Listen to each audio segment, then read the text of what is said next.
бүкіл саналы ғұмырын ұстаздыққа арнаған қазақтың хан апасы, қазақтың қанипасы атанған Қанипа Омарғалиқызы Бітібаеваның шәкірті екенімді әрқашан мақтан тұтамын. Студент кезімізде ұстазымыз мұғалім әрі психолог, әрі әртіс, әрі жаңашыл, 8 қырлы, бір сырлы болу керек деп оқытатын еді. Ұстазбен әріптес болып мектепке келген кезде осы сөздің мағынасын терең түсінгендей болдым.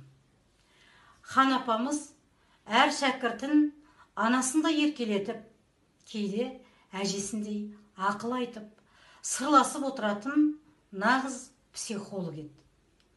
Сабақта бірде Тоғжанның образына еніп, махаббат сезімінің нәзік иірімдерін тербесе, бірде Жер-ананың образына еніп, «Ей, толғанай» деп күңіреніп, адамзат мәселесін қозғау арқылы әртістік шеберлігін көрсетіп, оқушыларды әдебиетті сүюге жетелейтін. Қанипа Омарғалиқызы әр сабақтан оқушы ойланып кетуі керек. Мұғалім әр оқушыға ой салып жіберуі керек. Ойсыз өткен сабақ бос, өнімсіз сабақ деп жас мамандарға технологияның қыр-сырын меңгертуге күш салатын.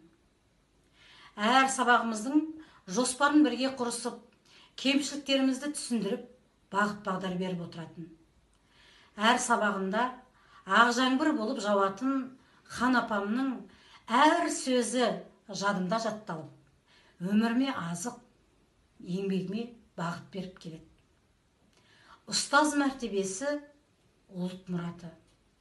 Ұстаз мамандығының беделін арттыру кез келген мемлекеттің білім беру саясатының басты бағыттарының бірі саналады. Ендеше ұлт әдебиетін оқытудың әдістемесінің негізін қалаған, ой салу, ойланту технологиясын, қазіргі кезең әдебиетін оқытудың бағдарламасын жасаған Қанипа Омарғалиқызы Бітібаеваның есімін қала көшелері мен білім ошақтарының біріне беру ұстаз деген ұлы есімге лайық ескерткіш болмақ.